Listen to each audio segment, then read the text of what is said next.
Hi friends, welcome to my channel GK competitions. This is Ajay MNR. ఈరోజు క్లాస్లో భాగంగా మనం ఇంటర్మీడియట్ మొదటి సంవత్సరము జంతు శాస్త్రంలోనే రెండవ చాప్టర్ జంతు దేహ నిర్మాణం దాని గురించి మనం డిస్కస్ చేయబోతున్నాం. పోయినసారి క్లాసులో మనము సంయోజక కణజాలాలు, ఆ కణజాల ఉపకళా కణజాల గురించి మనం కొన్ని బిట్స్ డిస్కస్ చేసాం. ఈరోజు క్లాసులో మనము వాటిని కంటిన్యూ చేద్దాం. కణజాలాలు చాప్టర్ చాలా ఇంపార్టెంట్ అని మనకు తెలుసు, దాన్ని కంటిన్యూ చేద్దాం. సో ఫ్రెండ్స్, ఇంపార్టెంట్ అనౌన్స్మెంట్ ఏంటంటే డిఎస్సి గురించిన రకరకాల మాటలు వినిపిస్తున్నాయి. అవి దాని గురించి సరైన క్లారిటీ లేదు, కానీ కాకపోతే what I suggest you all is please continue your preparation. ఇంకా అంతకుమించి మనం చేయగలిగింది ఏం లేదు. ఎప్పుడు నోటిఫికేషన్ ఇస్తే అప్పుడు మనం సిద్ధపడి ఉండాలి. అదొక్కటి మాత్రం నేను చెప్పగలను. వాళ్ళు అది చెప్పారు, వీళ్ళు అది చెప్పారు అని దాని గురించి మీరేమీ అప్ అండ్ డౌన్ అవ్వద్దు, డిస్టర్బ్ అవ్వద్దు. స్టడీగా మీరు ప్రిపేర్ అవుతూనే ఉండండి. So without wasting hour time will today's class. మనము లాస్ట్ క్లాస్లో మనము దాదాపు 730 బిట్స్ వరకు మనం ఇప్పటి వరకు ఈ చాప్టర్లో 730 బిట్స్ వరకు మనం డిస్కస్ చేసాం. సో 731 బిట్స్ నుంచి మనం డిస్కస్ చేద్దాం. రైట్. అచేతన కణాలను ఏమంటారు? అచేతన కణాలను ఫైబ్రోసైట్లు అంటారు. ఫైబ్రోసైట్లని పిలుస్తారు. అచేతన కణాలు అంటే కదలికలు లేని కణాలను ఫైబ్రోసైట్లు అంటారు. 732 హెపారిన్, హిస్టమిన్, అలాగే బ్రాడికైనిన్, దీన్నే రక్తనాళ విస్పారకాలు అంటాం. ఈ బ్రాడికైనిన్ని రక్తనాళ విస్పారకాలు అంటాం. సెరటోనిన్లను స్రవించే కణాలు హెపారిన్ అనే కణాలను, హిస్టమిన్ అనే దానిని, బ్రాడికైనిన్, ఈ బ్రాడికైనిన్ని రక్తనాళ విస్పారకాలు అని అంటాం. దీనిని ఈ మూడింటిని స్రవించే కణాలు మాస్ట్ కణాలు అని చెప్తాం. మాస్ట్ కణాలు. 733 క్వశ్చన్ నెంబర్ 733 చూడండి. రక్తస్కందన నిరోధకంగా పనిచేసేవి ఏవి? రక్తస్కందన నిరోధకంగా పనిచేసేవి హెపారిన్, అంటే రక్తం గడ్డగట్టకుండా నిరోధించే రసాయనం ఏంటంటే హెపారిన్. 734 రక్తనాళ విస్పారకాలు అని వేటిని అంటారు? ఆన్సర్ బ్రాడికైనిన్. బ్రాడికైనిన్ని రక్తనాళ విస్పారకాలని పిలుస్తాం. నెక్స్ట్ వన్ 735 రక్తనాళ సంకోచకాలకు సహాయపడే రసాయనం సెరటోనిన్ అంటున్నాం. 736 గాయాలు సంక్రమణకు అనుగుణంగా లేదా అనుక్రియగా వాపు లేదా ఉజ్వలనాన్ని కలిగించే రసాయనాలు. ఎప్పుడైనా గాయాలు తగిలినప్పుడు కానీ లేదా ఇన్ఫెక్షన్కి గురైనప్పుడు కానీ మనం ఆయా శరీర భాగాల్లో మనం వాపును చూస్తూ ఉంటాం. ఆ వాపునే ఉజ్వలనం అని కూడా అంటాం. ఆ ఉజ్వలనాన్ని కలిగించే రసాయనాలు ఏంటంటే వాసోడైలేటర్స్. చూడండి, బ్రాడికైనిన్ రక్తనాళ విస్పారకాలని చెప్పుకుంటున్నాం. రక్తస్కందన నిరోధకంగా పనిచేసేది హెపారిన్ అని చెప్పినాం. అలాగే రక్తనాళాల సంకోచం అంటే బిగుసుకోవడానికి సహాయపడే రసాయనము సెరటోనిన్. ఎందుకంటే రక్తనాళాలు బిగుసుకుంటూ ఉండాలి, అలాగే అంటే సంకోచ వ్యాకోచాలు గురవుతేనే రక్తము మూమెంట్ అనేది రక్తనాళాల్లో ఉంటుంది.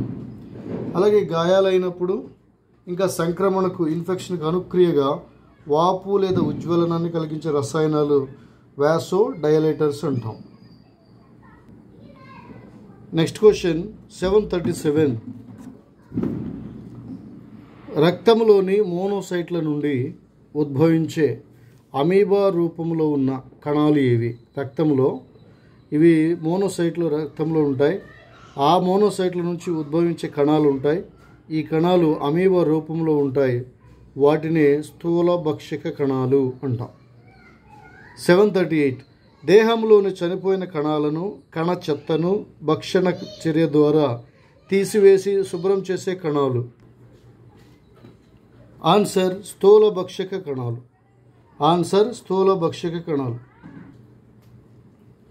దేహంలోని చనిపోయిన కణాలు అంటే డెడ్ సెల్స్ని, ఆ కణంలో ఏర్పడిన వ్యర్థ పదార్థాలని భక్షణ చర్య ద్వారా అంటే తినివేయటం ద్వారా తీసివేసి శుభ్రం చేసే కణాలు స్థూల భక్షక కణాలు.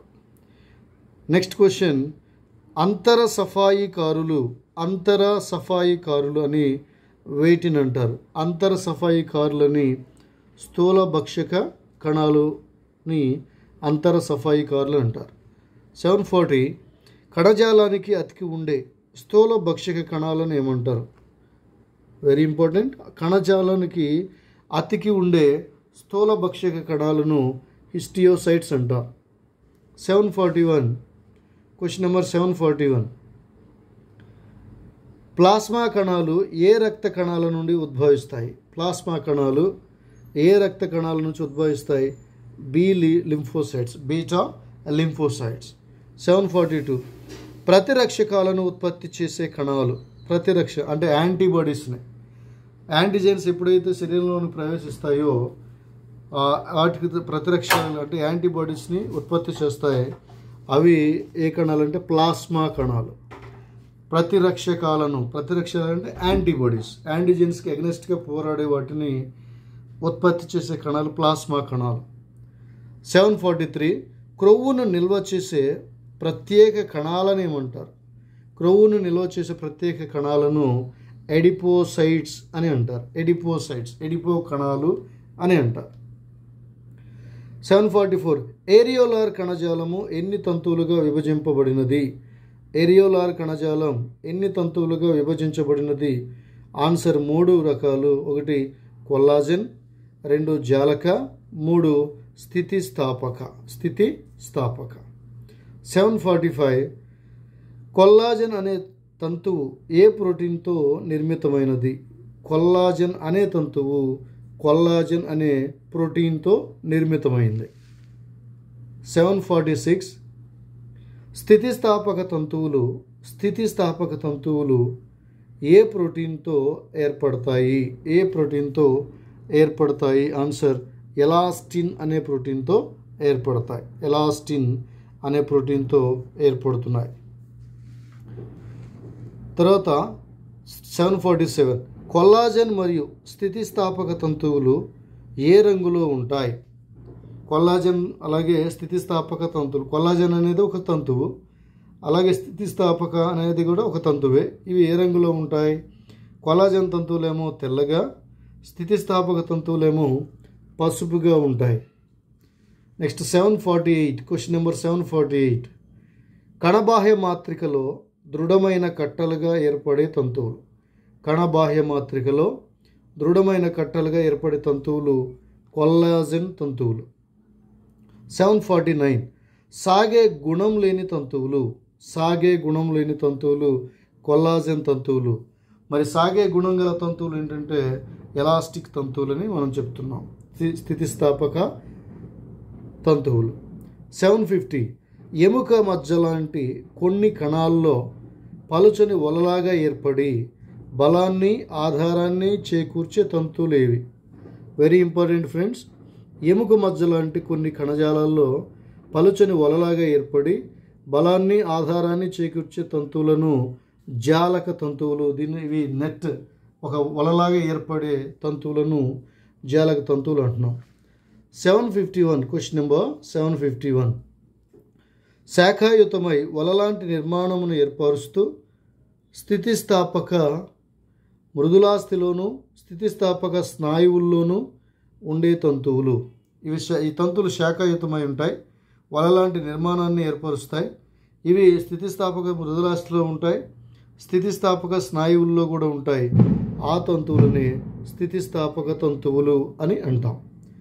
752 క్రొవ్వును నిల్వ ఉంచే ప్రత్యేక కణజాలం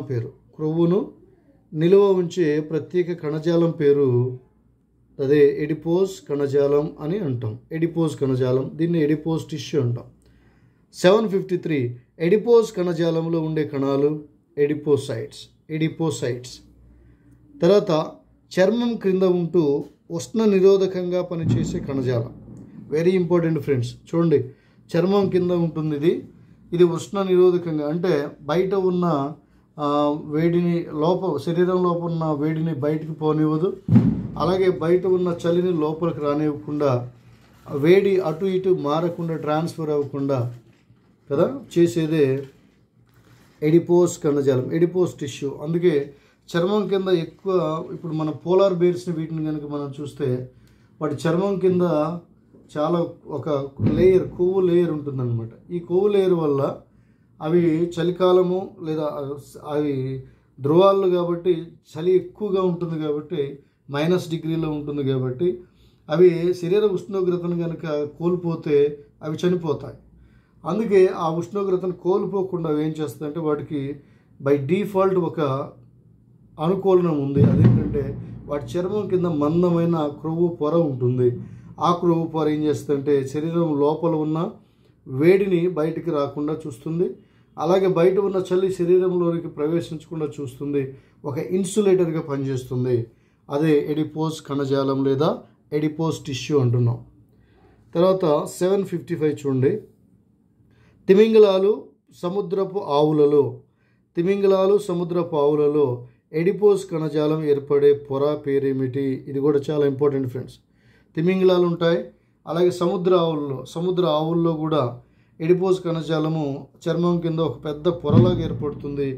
దానినే బ్లబ్బర్ అంటున్నాం. రైట్. 756 ఒంటెలో మూపురాన్ని ఏర్పరిచే కణజాలం. ఇది కూడా చాలా ఇంపార్టెంట్ ఫ్రెండ్స్. ఒంటెలో మూపురాన్ని ఏర్పరిచే కణజాలం ఏంటంటే ఎడిపోస్ కణజాలం.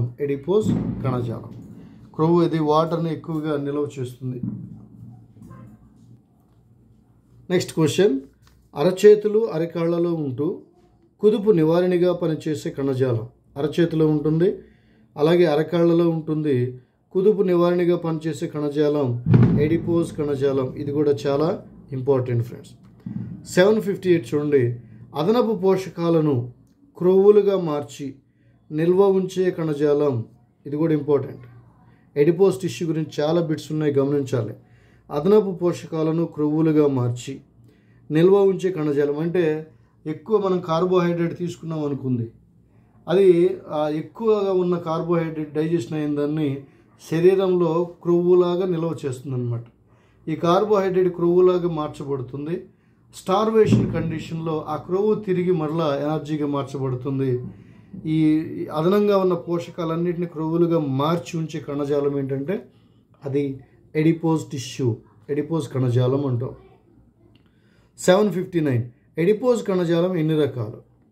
అవి 2 రకాలు. ఒకటి తెలుపు ఎడిపోస్ కణజాలం, 2 పసుపు ఎడిపోస్ కణజాలం. ఇక ఈరోజు క్లాస్లో లాస్ట్ బిట్ చూద్దాం ఫ్రెండ్స్. Question number 760. ప్రౌఢజీవుల్లో అధికంగా ఉండే ఎడిపోస్ కణజాలము. ప్రౌఢజీవులు అంటే పెద్ద జీవుల్లో అధికంగా ఉండే ఎడిపోస్ కణజాలం ఏంటంటే తెలుపు ఎడిపోస్ కణజాలం. మనం చూస్తే ఏదైనా యానిమల్ని కట్ చేసినప్పుడు, స్లాటర్స్ కట్ చేసినప్పుడు వాటి చర్మం కింద మనం ఎక్కువగా తెలుపు కలర్లో ఉన్న ఎడిపోస్ టిష్యూని మనం చూస్తాం. ఈ ఎడిపోస్ టిష్యూ ఏం చేస్తుందంటే పోషకాలను నిల్వ చేస్తుంది. ఎడిపోస్ టిష్యూ ఒక బ్లబ్బర్ లాగా పనిచేస్తుంది. ఈ ఎడిపోస్ టిష్యూ ఒక ఇన్సులేటర్ లాగా పనిచేస్తుంది.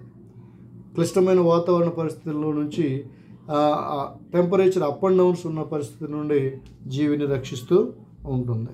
సో ఇది ఫ్రెండ్స్ ఈరోజు క్లాస్లో మనం ముఖ్యం డిస్కస్ చేసాం. వీడియో కనుక మీకు నచ్చినట్లయితే please like it, share it and subscribe it. Thank you. Have a nice day.